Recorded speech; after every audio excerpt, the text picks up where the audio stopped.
창세기 20장. 아브라함은 마므레에서 네겝 지역으로 옮겨가서 가데스와 수르 사이에서 살았다. 아브라함은 그랄에 잠시 머문 적이 있는데 거기에서 아브라함이 자기 아내 사라를 사람들에게 자기 누이라 소개하였으므로 그랄 왕 아비멜렉이 사람을 보내서 사라를 데려갔다. 그런데 그날 밤에 하나님이 꿈에 아비멜렉에게 나타나셔서 말씀하셨다. 내가 이 여자를 데려왔으니 너는 곧 죽는다. 이 여자는 남편이 있는 여자다. 아비멜렉은 아직 그 여인에게 가까이 하지 않았으므로 주님께 이렇게 아뢰었다. 주님께서 의로운 한 민족을 멸하시렵니까? 아브라함이 저에게 이 여인은 자기 누이라고 하지 않았습니까?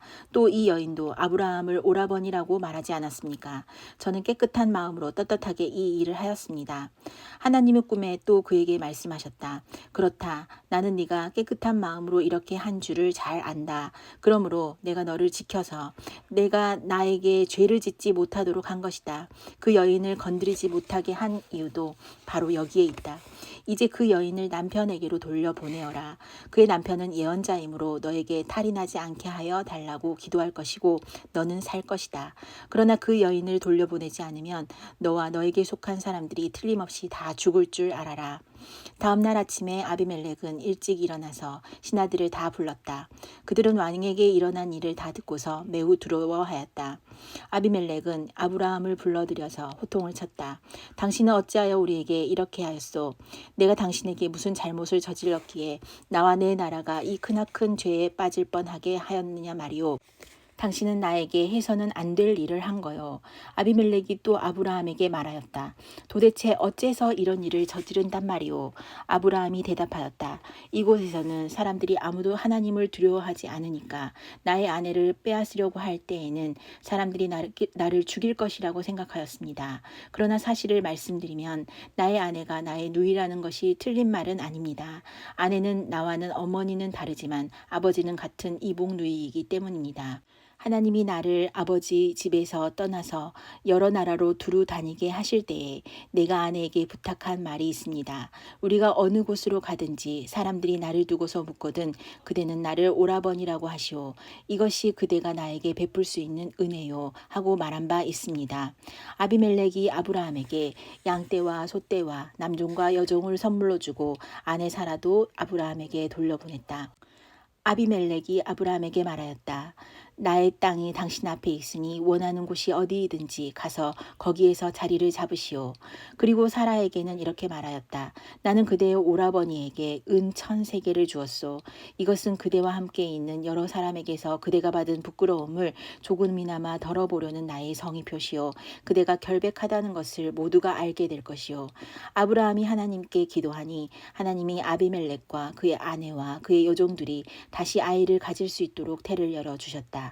아비멜렉이 아브라함의 아내 사라를 데려간 일로 주님께서는 전에 아비멜렉 집안의 모든 여자의 태를 닫으셨었다. 21장. 주님께서는 말씀하신 대로 사라를 돌보셨다. 사라에게 약속하신 것을 주님께서 그대로 이루시니 사라가 임신하였고 하나님이 아브라함에게 약속하신 바로 그때가 되니 사라와 늙은 아브라함 사이에서 아들이 태어났다. 아브라함은 사라가 낳아준 아들에게 이삭이라는 이름을 지어주었다. 이삭이 태어난 지 8해 만에 아브라함은 하나님이 분부하신 대로 그 아기에게 할례를 베풀었다. 아브라함이 아들 이삭을 보았을 때에 그의 나이는 100살이었다. 사라가 혼자서 말하였다. 하나님이 나에게 웃음을 주셨구나. 나와 같은 늙은이가 아들을 낳았다고 하면 듣는 사람마다 나처럼 웃지 않을 수 없겠지. 그는 말을 계속하였다. 사라가 자식들에게 젖을 물리게 될 것이라고 누가 아브라함에게 말할 엄두를 내었으랴. 그러나 내가 지금 늙은 아브라함에게 아들을 낳아주지 않았는가. 아기가 자라서 젖을 떼게 되었다. 이삭이 젖을 떼는 날에 아브라함이 큰 잔치를 벌였다. 그런데 사라가 보니 이집트 여인 하갈과 아브라함 사이에서 태어난 아들이 이삭을 놀리고 있었다. 사라가 아브라함에게 말하였다. 저 요종과 그 아들 내보내십시오. 저 요종의 아들은 나의 아들 이삭과 유산을 나누어 가질 수 없습니다. 그러나 아브라함은 그 아들도 자기 아들이므로 이 일로 마음이 몹시 괴로웠다. 하나님이 그에게 말씀하셨다. 그 아들 아들들과 그 어머니인 여종의 일로 너무 걱정하지 말아라. 이삭에게서 태어나는 사람이 너의 씨가 될 것이니 사라가 너에게 말한 대로 다 들어주어라. 그러나 여종에게서 난 아들도 너의 씨니 그 아들은 그 아들대로 내가 한 민족이 되게 하겠다. 다음 날 아침에 일찍 아브라함은 먹거리 얼마와 물 한 가죽 부대를 가져다가 하갈에게 주었다. 그는 먹거리와 마실 물을 하갈의 어깨에 메어주고서 그를 아이와 함께 내보냈다. 하갈은 길을 나서서 브엘사바 빈 들에서 정처 없이 헤매고 다녔다. 가죽 부대에 담아온 물이 다 떨어지니 하갈은 아이를 덤불 아래에 뉘어놓고서 아이가 죽어가는 꼴을 참아 볼 수가 없구나 하면서 화살 한바탕 거리만큼 떨어져서 주저앉았다. 그 여인은 아이 쪽을 바라보고 앉아서 소리를 내어 울었다. 하나님이 그 아이가 우는 소리를 들으셨다. 하늘에서 하나님의 천사가 하갈을 부르며 말하였다. 하갈아, 어찌된 일이냐? 무서워하지 말아라. 아이가 저기서 누워서 우는 저 소리를 하나님이 들으셨다. 아이를 안아 일으키고 달래어라. 내가 저 아이에게서 큰 민족이 나오게 하겠다. 하나님이 하갈의 눈을 밝히시니 하갈이 샘을 발견하고 가서 가죽 부대에 물을 담아다가 아이에게 먹였다. 그 아이가 자라는 동안에 하나님이 그 아이와 늘 함께 계시면서 돌보셨다. 그는 광야에 살면서 활을 쏘는 사람이 되었다. 그가 바란 광야에서 살 때에 그의 어머니가 그에게 이집트 땅에 사는 여인을 데려가서 아내로 삼게 하였다. 그 무렵에 아비멜렉과 그의 군사령관 비골이 아브라함에게 말하였다. 하나님은 당신이 무슨 일을 하든지 당신을 도우십니다. 이제 여기 하나님 앞에서 당신이 나와 나의 아이들과 나의 자손을 속이지 않겠다고 맹세하십시오. 당신이 나그네 살이를 하는 우리 땅에서 내가 당신에게 한 것처럼 당신도 나와 이 땅 사람들에게 친절을 베풀어 주시기 바랍니다. 아브라함이 말하였다. 맹세합니다. 이렇게 말하고 나서 아브라함은 아비멜렉의 종들이 우물을 빼앗은 것을 아비멜렉에게 항의하였다. 그러나 아비멜렉은 이렇게 말하였다. 누가 그런 일을 저질렀는지 나는 모릅니다. 당신도 그런 말을 여태까지 나에게 하지 않았습니다. 나는 그 일을 겨우 오늘에 와서야 들었습니다. 아브라함이 양과 소를 끌고 와서 아비멜렉에게 주고 두 사람이 서로 언약을 세웠다. 아브라함이 양떼에서 새끼 암양 7마리를 따로 떼어 놓으니 아비멜렉이 아브라함에게 물었다. 새끼 암양 7마리를 따로 떼어 놓은 까닭이 무엇입니까? 아브라함이 대답하였다. 내가 이 우물을 파놓은 증거로 이 새끼 암양 7마리를 드리려고 합니다. 이 두 사람이 여기에서 이렇게 맹세를 하였으므로 그곳을 브엘세바라고 한다.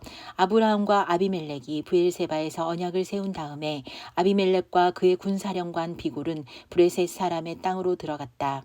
아브라함은 브엘세바에 에셀 나무를 심고 거기에서 영생하시는 주 하나님의 이름을 부르며 예배를 드렸다. 아브라함은 오랫동안 블레셋 족속의 땅에 머물러 있었다. 22장. 이런 일이 있은 지 얼마 뒤에 하나님은 아브라함을 시험해 보시려고 그를 부르셨다. 아브라함아 하고 부르시니 아브라함은 예 여기에 있습니다 하고 대답하였다. 하나님이 말씀하셨다. 너의 아들 내가 사랑하는 외아들 이삭을 데리고 모리아 땅으로 가거라. 내가 너에게 일러주는 산에서 그를 번제물로 바쳐라. 아브라함이 다음날 아침에 일찍이 일어나서 나귀의 등에 안장을 얹었다. 그는 두 종과 아들 이삭에게도 길을 떠날 준비를 시켰다.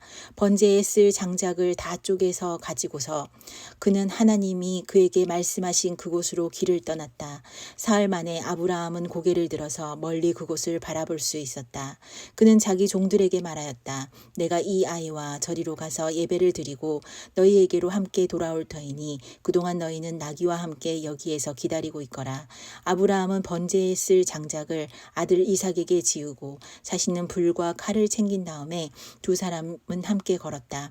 이삭이 그의 아버지 아브라함에게 말하였다. 그가 아버지 하고 부르자 아브라함이 얘야 왜 그러느냐 하고 대답하였다. 이삭이 물었다. 불과 장작은 여기에 있습니다마는 번제로 바칠 어린 양은 어디에 있습니까?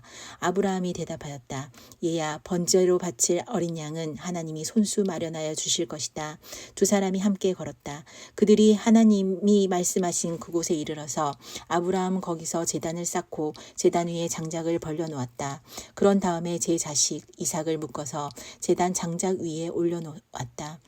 그는 손에 칼을 들고서 아들을 잡으려고 하였다. 그때 주님의 천사가 하늘에서 아브라함아 아브라함아 하고 그를 불렀다. 아브라함이 대답하였다. 예 여기에 있습니다. 천사가 말하였다. 그 아이에게 손을 대지 말아라. 그 아이에게 아무 일도 하지 말아라. 내가 너의 아들, 너의 외아들까지도 나에게 아끼지 아니하니 내가 하나님 두려워하는 줄을 내가 이제 알았다. 아브라함이 고개를 들고 살펴보니 숲풀 속에 순양 한 마리가 있는데 그 뿔이 숲풀에 걸려 있었다. 가서 그 순양을 잡아다가 아들 대신에 그것으로 번제를 드렸다. 이런 일이 있었으므로 아브라함이 그곳 이름을 여호와 이레라고 하였다.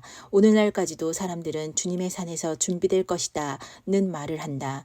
주님의 천사가 하늘에서 두 번째로 아브라함을 불러서 말하였다.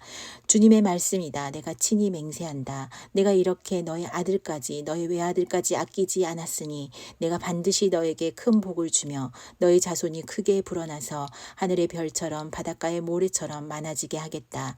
너의 자손은 원수의 성을 차지할 것이다. 네가 나에게 복종하였으니 세상 모든 민족이 내 자손의 덕을 입어서 복을 받게 될 것이다. 아브라함이 그의 종들에게로 돌아왔다. 그들은 브엘세바 쪽으로 길을 떠났다. 아브라함은 브엘세바에서 살았다.